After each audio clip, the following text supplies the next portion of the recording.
दोस्तों, महाकाव्य महाभारत में द्रौपदी का किरदार मुख्य किरदारों में से एक था।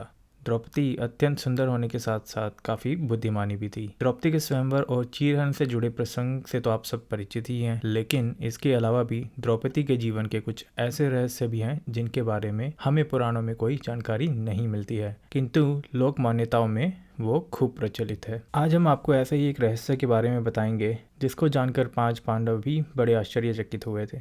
तो चलिए शुरू करते हैं आज की ये वीडियो। दोस्तों, जैसा कि आप सब जानते हैं, द्रौपदी पांचाल देश के राजा द्रुपद की पुत्री थी, जो बाद में चलकर 5 पांडवों की पत्नी बनी। द्रौपदी 5 कन्याओं में से एक थी, जिन्हें चीरकुंवारी कहा जाता है। द्रौपदी को कृष्ण, यज्ञसेनी, महाभारत, ऐरंद्री, पांचाली और अग्रिसुता आदि नामों से भी जाना जाता है। एक प्रचलित पौराणिक कथा के अनुसार बात उस समय की है जब सभी पांडव और द्रौपदी वनवास काट रहे थे। वन में भ्रमण करते हुए द्रौपदी को बहुत तेज भूख लगी। जब उससे भूख बर्दाश्त नहीं हुई तो उन्होंने अपने बगल में एक जामुन का पेड़ देखा। उसके देखते ही तुरंत द्रौपदी ने जामुन के गुच्छे को तोड़ लिया। जैसे ही द्रौपदी ने ऐसा किया, उसी समय श्री कृष्ण उस पेड़ से प्रकट हुए और कहा कि हे द्रौपदी, इस फल के साथ एक साधु जो सामने के वृक्ष पर तपस्या कर रहा है, अपना उपवास तोड़ने वाला है, और अगर उसको पता लगा कि किसी ने इस वृक्ष से फल खाया है तो तुम सबको उसके श्राप का भोगी बनना पड़ेगा। ये सुनकर पांडवों ने श्री कृष्ण से इस समस्या से बचने का उपाय पूछा। भगवान श्री कृष्ण ने कहा कि ऋषि के क्रोध से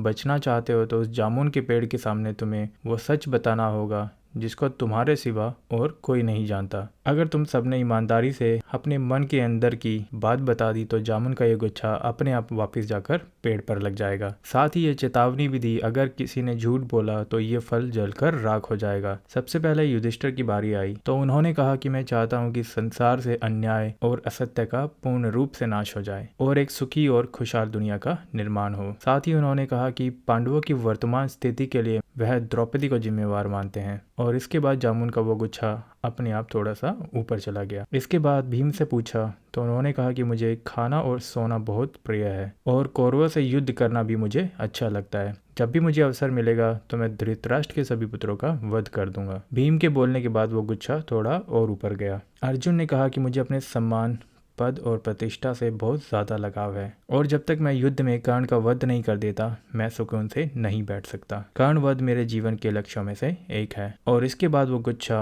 और ऊपर गया। इसके बाद नकुल और सहदेव ने भी अपना अपना सत्य बताया। अब वह जामुन का गुच्छा पेड़ के बिल्कुल करीब पहुंच गया था। अंत में द्रौपदी की बारी आई और उन्होंने बताया कि मेरे 5 पति अगर आज परेशान है तो इसका कारण भी मैं ही हूँ। मैंने ऐसे कई कार्य किए हैं जो मुझे नहीं करने चाहिए थे और आज मुझे उसका पछतावा भी है। ये सब बोलने के बाद वो गुच्छा अपनी जगह से जरा सा भी नहीं हिला। तब भगवान श्री कृष्ण ने कहा कि हो ना हो तुम कुछ ना कुछ छिपा रही हो, और अगर तुमने अब सत्य नहीं बोला तो ये गुच्छा भस्म हो जाएगा और तुम्हारे कारण सभी पांडवों को ऋषि के श्राप का भोगी बनना पड़ेगा। कुछ समय शांत रहने के बाद द्रौपदी ने कहा कि वह अपने 5 पतियों के अलावा एक और पुरुष से भी प्रेम करती है, और वो कोई और नहीं बल्कि सूर्यपुत्र कर्ण है। समान जाति के ना होने के कारण मैं उससे विवाह नहीं कर पाई थी, जिसका मुझे आज तक पछतावा है कि मैंने क्यों स्वयंवर के दौरान कर्ण का अपमान कर उसको मना कर दिया था। अगर मैंने उस समय कर्ण से विवाह कर लिया होता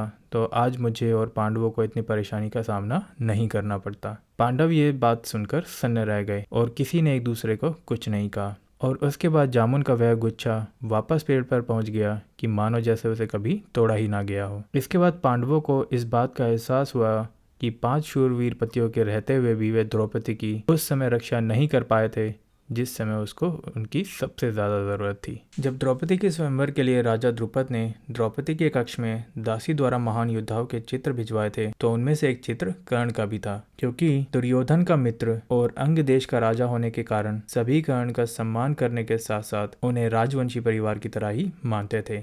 द्रौपदी कर्ण का चित्र देखते ही उन्हें पसंद करने लगी थी, और जब स्वयंवर का दिन आया तब द्रौपदी की दृष्टि सभी राजाओं और पांडवों में से कर्ण को ही ढूंढ रही थी। लेकिन पौराणिक मान्यताओं के अनुसार पूरी जिंदगी इन दोनों ने कभी एक दूसरे के लिए अपने प्रेम का इजहार नहीं किया, और ना ही कर्ण और द्रौपदी के प्रेम से जुड़ा हमें कोई भी प्रसंग महाभारत में कहीं मिलता है। प्रचलित कथा सत्य है या ख्यालों का पुलिंदा, इसका निर्णय आप स्वयं करें। अगर आज की ये कथा आपको अच्छी लगी हो तो वीडियो को लाइक करने के साथ साथ शेयर ज़रूर करें, और ऐसी ही और आने वाली वीडियोस को देखने के लिए हमारे चैनल को सब्सक्राइब करें।